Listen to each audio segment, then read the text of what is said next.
مین اہم بات جو آج ہمیں کرنی ہے کہ الحمدللہ یہ بہت ہی احترام والا مہینہ چل رہا ہے، محرم کا مہینہ ہے اور بہت ہی احترام والا مہینہ ہے، اور اس مہینے میں اسلام سے پہلے بھی بہت سارے واقعات ہوئے ہیں۔ اس کی وجہ سے یہودی بھی اس مہینے میں 10ویں تاریخ کو روزہ رکھا کرتے تھے، جیسے ہم لوگوں کو پتہ ہے۔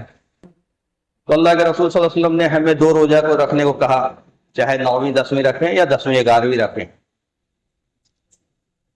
اس کے برعکس جو چیزیں ہمارے معاشرے میں ہو رہی ہے، خاص کر کے جو محرم کے نام پہ ہم دیکھ رہے ہیں، جو چیزیں کر رہے ہیں ہم لوگ، وہ اس میں بہت ساری چیزیں ایک طرح سے آپ کہہ سکتے ہیں کہ خرافات ہے، کھیل و تماشا ہے، جس کو ہم نے دین کے نام پہ کھیل و تماشا بنا لیا ہے۔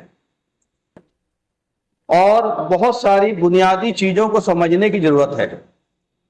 بہت زیادہ ڈیٹیل میں اگر جائیں گے کہ بھائی یہ واقعہ کب ہوا، کیوں ہوا، کیسے ہوا، کون ذمہ دار تھا، کون ذمہ دار نہیں تھا، ان سب سے کوئی سولوشن نکلنے والا ہے نہیں۔ ہر آدمی، ہر مسلک یا ہر فرقہ جو بھی کہہ لیں، چاہے شیعہ کا موقف ہو چاہے سنی کا موقف ہو، اپنے اپنے موقف پہ وہ قائم ہے۔ اس کی وجہ کیا ہے؟ کیوں ہم چینج نہیں ہوتے ہیں، یا کیوں ہم سوچتے نہیں ہیں، یا کیوں ہم غور نہیں کرتے ہیں؟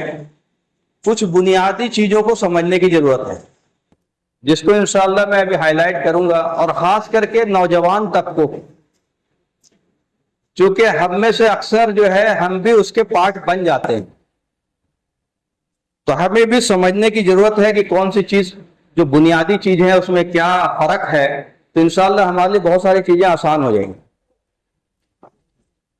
پہلا ڈیفرنسیشن یہ ہے کہ ایک ہوتی ہے اسلامک ٹیچنگ اور ایک ہوتی ہے اسلامک ہسٹری۔ ان دونوں میں فرق کرنا بہت ضروری ہے کہ اسلامک ٹیچنگ کیا ہے، اسلامک ہسٹری کیا ہے۔ ہم ان دونوں کو خلط ملط کرتے ہیں، جس کی وجہ سے ہمارے اندر کنفیوژن پیدا ہوتا ہے۔ اسلامک ٹیچنگ کا تعلق جو ہے نبی سے ہے، رسولوں سے ہے، اور ہمارا آخری رسول محمد صلی اللہ علیہ وسلم سے ہے، ان کی اللہ کے نازل کی ہوئی کتاب سے ہے، اور رسول اللہ صلی اللہ علیہ وسلم کی سیرت و سنت سے ہے۔ قرآن میں بھی بہت سارے واقعات آئے جو نبیوں کا واقعہ ہے، عام انسانوں کا واقعہ نہیں ہے، نبیوں کا واقعہ ہے۔ موسیٰ علیہ السلام کا واقعہ ہے، عیسیٰ علیہ السلام کا واقعہ ہے، نوح علیہ السلام کا واقعہ ہے۔ یہ بھی اسلامک ٹیچنگ کے پارٹ ہے۔ یہ اللہ نے جس کو قرآن میں جگہ دے دی وہ اسلامک ٹیچنگ کے پارٹ ہے۔ وہ کوئی کہانی صرف قصہ کہانی نہیں ہے، اس میں ہمارے لیے نصیحت ہے، واعظ ہے، میسج ہے کہ جب فرعون نے موسیٰ علیہ السلام سے سوال کیا تو موسیٰ علیہ السلام نے کیا جواب دیا، پھر اللہ نے کیا موسیٰ علیہ السلام کو سمجھایا، کس طرح سے بات کرنا ہے، کون سی بات کرنا ہے، کیسے سمجھانا ہے۔ نوح علیہ السلام 950 سال دعوت دیتے رہے، تو یہ اسلامک ٹیچنگ کا پارٹ ہے وہ۔ لیکن محمد صلی اللہ علیہ وسلم کے اس دنیا سے جانے کے بعد قرآن میں آتا ہے الیوم اکملت لکم دینکم، ہم نے تمہارا دین مکمل کر دیا۔ واضح طور پر قرآن میں آ گیا کہ ہم نے تمہارا دین مکمل کر دیا، اس میں نہ کوئی ایڈ ہوگا نہ ڈیلیٹ ہوگا۔ ہاں، اس کو فردر سمجھانے کے لیے لوگ، بڑے بڑے علماء ہوئے، بڑے بڑے جن کو ہم امام بھی کہتے ہیں، امام ابو حنیفہ رحم اللہ علیہ، یا جتنے بھی امام ہیں، وہ اپنے زمانے کے بہت بڑے انسٹیٹیوشنز تھے۔ اس وقت وہی تھا ٹیچنگ اور لرننگ کا سورس۔ اس وقت کوئی مدارس بڑے بڑے نہیں تھے، انہی کے شاگرد ہوتے تھے، ان سے سیکھتے تھے۔ لیکن سارے اماموں نے کہا کہ میری کوئی بات اگر ٹکرا جائے کل کو قرآن سے اور سنت سے اور حدیث سے تو اس کو بھی پھینک دینا۔ یہ ان کے قول آج بھی موجود ہے، وہ ساری چیزیں۔ تو کیوں بولا؟ کیونکہ دین وہیں پہ کمپلیٹ ہو رہی ہے۔ اب بہت سارے جوڈیشیری کے کیس ہیں، بہت سارے ایسے کیسز ہیں جس کو سولو کرنے کے لیے علماء کی ضرورت تھی، تو ان لوگوں نے وہ کام ہمارے لیے بہت بڑا کام کر کے دیا۔ اس پہ میں ڈیبیٹ نہیں کر رہا ہوں، میں آپ کو جو باتیں سمجھانا چاہ رہا ہوں کہ دین کو، اسلامک ٹیچنگ کو اور اسلامک ہسٹری کو اگر الگ نہیں کریں گے تو اس سے ہمارا ہمیشہ ایک ڈیبیٹ، مغالطہ، لڑائی جھگڑا چلتا رہے گا، اور شیعہ سنی کی لڑائی بھی اسلامک ہسٹری پہ ہے، اسلامک ٹیچنگ پہ نہیں ہے۔ حسین رضی اللہ تعالیٰ عنہ کا شہید ہونا، حسین رضی اللہ تعالیٰ عنہ کا شہید ہونا ایک بہت بڑا میسج ہے اس میں۔ وہ میسج ایسا نہیں کہ انہوں نے اپنے طرف سے کوئی میسج دیا، وہ میسج قرآن کا تھا، وہ میسج رسول اللہ صلی اللہ علیہ وسلم کا تھا، وہ میسج دین کا تھا کہ حق کی بات کے لیے اگر تمہیں جان بھی دینی پڑے تو جان دینے سے پیچھے نہیں ہٹنا، یہ میسج تھا اس میں. یہ میسج ہے، یہ میسج قرآن کا بھی ہے، یہی میسج ہے ہمارا سارا حق کا میسج ہے. تو اس میں اب ان کی یاد میں ہم ان کی یاد میں ان کے ٹامب کا تازیہ بنا رہے ہیں. جنازہ جس کو ہم کہتے ہیں وہ سمبولک طور پہ ہم نکال کر کے لے جا رہے ہیں، ان کو ڈبا رہے ہیں، دفنا رہے ہیں. یہ سب کیا ہے؟ یہی سب چیزیں ہیں جو ایک طرح سے ہم نے دین کو کھیل و تماشا بنا لیا. قرآن میں اللہ تعالیٰ سورہ اعراف میں 51 نمبر کی آیت میں اللہ تعالیٰ کہتے ہیں کہ جن لوگوں نے دین کو کھیل و تماشا بنا لیا ہے، قیامت کے دن ہم انہیں بھلا دیں گے جیسے انہوں نے میری ملاقات کو، قیامت کے دن کی ملاقات کو بھلا دیا تھا. تو یہ قیامت کے دن کی ملاقات کو ہی تو بھلانا ہے کہ ہم دین کے نام پہ کیا کر رہے ہیں. آپ دیکھیں گے کہ جو لوگ کھیل و تماشے میں، آپ کسی کو بھی واچ کر لیجئے، زیادہ تر لوگ جو کھیل و تماشے میں محرم کے آپ کو دکھیں گے، ان کی صلات کی پابندی نہیں ہوگی، نماز کی پابندی نہیں ہوگی، جھوٹ بولنے کی، دھوکہ دینے کی، وہ ساری چیزیں ان میں بکیفیت ایز اٹ از چل رہا ہو. تو دین سے کوئی لینا ہی دینا نہیں. آخرت کا اگر ڈر ہوتا، قیامت کے دن کا ڈر ہوتا تو یہ کھیل تماشا ہم نہ کرتے. اب ان کے اوپر الگ الگ لاجک ہے کہ بھائی یہ تو ہم اپنا طاقت مظاہرہ کر رہے ہیں، تو ہم اپنا شو کر رہے ہیں، سال میں ایک بار تو ہمیں طاقت مظاہرہ کرنے کا ملتا ہے.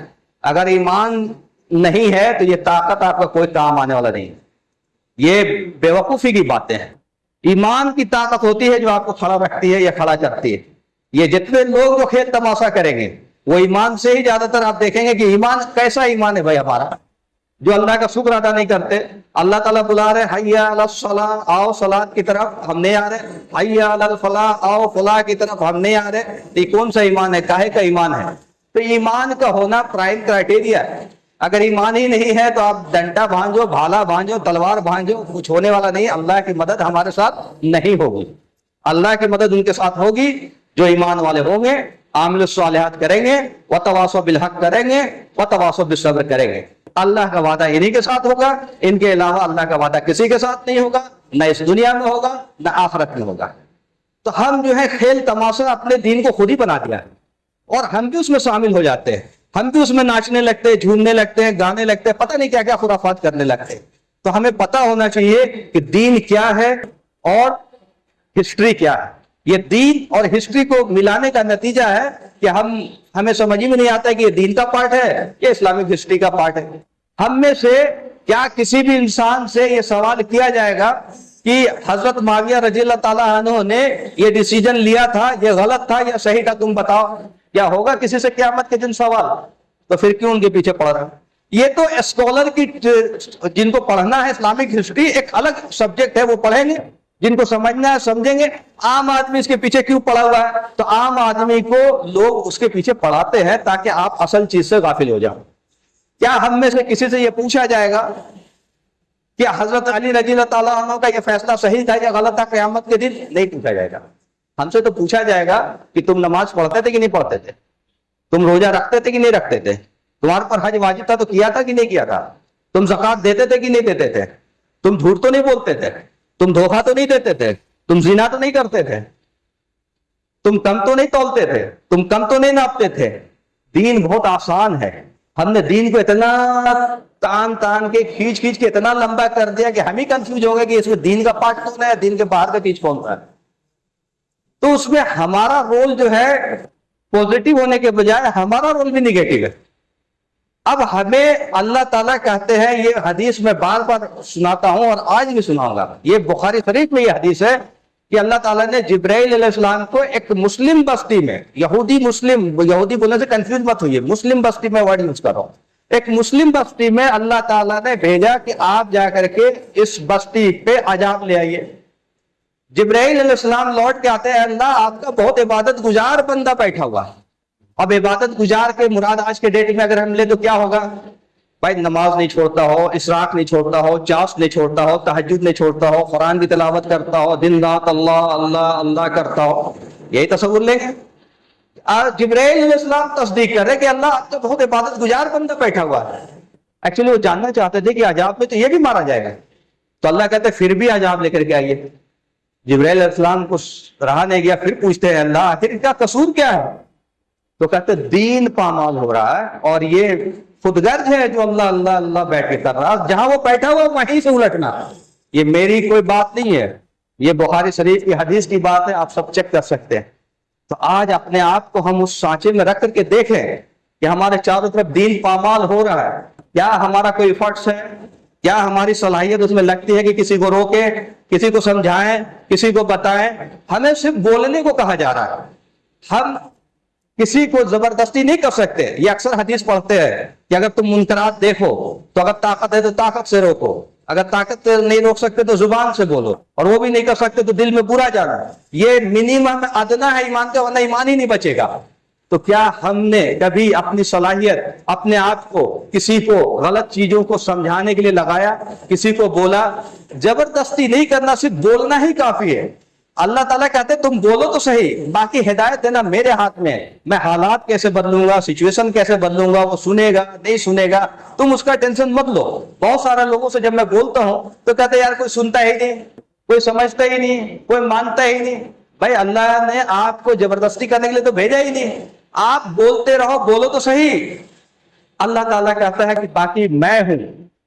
یہ حجت قائم کرنے کی اصل بات ہو رہی ہے، اور ایک طرح سے قانون ہے اللہ کا کہ اللہ تعالیٰ حجت قائم کرواتا ہے اپنے بندوں کے ذریعے سے. اس کو واضح کلیئر بتا دیتا ہے کہ دیکھو یہ چیز تم غلط کر رہے ہو، اور اگر حجت قائم ہو گیا تو اللہ تعالیٰ اس کو کیسے ٹھیک کر دے گا، کیا معاملہ کرے گا، کیسے سدھار دے گا، وہ اللہ کا معاملہ ہے. اللہ بہتر جانتا ہے اور اللہ کرتا ہے. یہ جو نبیوں کا واقعہ ہے جو 950 سال نوح علیہ السلام دعوت دے رہے، تو ایسا نہیں ہے جب سے دعوت دینا شروع کیا تب سے بولتے تھے کہ بھائی عذاب آ جائے گا. تو لوگ کہتے تھے کہ ارے اتنا سال تو ہو گیا، 100 سال ہو گیا، 200 سال ہو گیا، ابھی تک تو عذاب آیا نہیں. بار بار آپ کہتے رہتے عذاب. تو اللہ کا قانون جلدی بازی کا قانون نہیں ہے، اللہ مہلت دیتا ہے. تو 950 سال بعد عذاب آیا. 900 سال لوگ انتظار جو کر رہے ہیں، وہ کہتے ہیں بھائی کیسے نبی ہے، بار بار آپ بولتے عذاب، کہاں عذاب آ رہا ہے؟ تو ایسا نہیں ہے کہ بولتے ہی عذاب آ جائے گا. اس لیے میں بھی آپ کو کہہ رہا ہوں کہ ہمارے اوپر سخت عذاب آ سکتا ہے. ابھی بھی وقت ہے کہ ہم سنبھل جائیں، سدھر جائیں، پہچانیں، اپنے آپ کو پہچانیں، اپنی ذمہ داریوں کو پہچانیں، اور منکرات سے روکنے والا بنے. روکنے کا مطلب کم سے کم بولے تو کہ بھائی غلط ہے. غلط کرنے والا جو ایک آدمی شراب پی رہا ہے، صرف آپ کو ایک بار بولنا ہے کہ بھائی شراب مت پیو، اللہ کا حکم، اللہ نے منع کیا ہے. کوئی آدمی جوا کھیلتا ہے، آپ کو صرف ایک بار بولنا ہے بھائی جوا مت کھیلو، اللہ کا عذاب آ جائے، عذاب پکڑ لے گا. کوئی آدمی دین کے نام پہ پامالی کر رہا ہے، آپ کو ایک بار، آپ منکرات کرنے والوں کے لسٹ میں شامل ہو جائیں گے. اور اللہ کا وعدہ ہے قرآن میں سورہ اعراف میں جو مچھلیوں کی کہانی ہے کہ جو لوگ منکرات سے روکتے ہیں ان کو ہر حال میں ہم عذاب سے بچائیں گے. یہ اتنی بڑی بشارت ہے منکرات سے روکنے والوں کو، کیونکہ منکرات سے روکنا ہی دین ہے. کیونکہ دین بچے گا ہی تب جب آپ برائیوں سے لوگوں کو روکیں گے، خود بھی روکیں گے. وآخر الدعوانا الحمدللہ رب العالمین.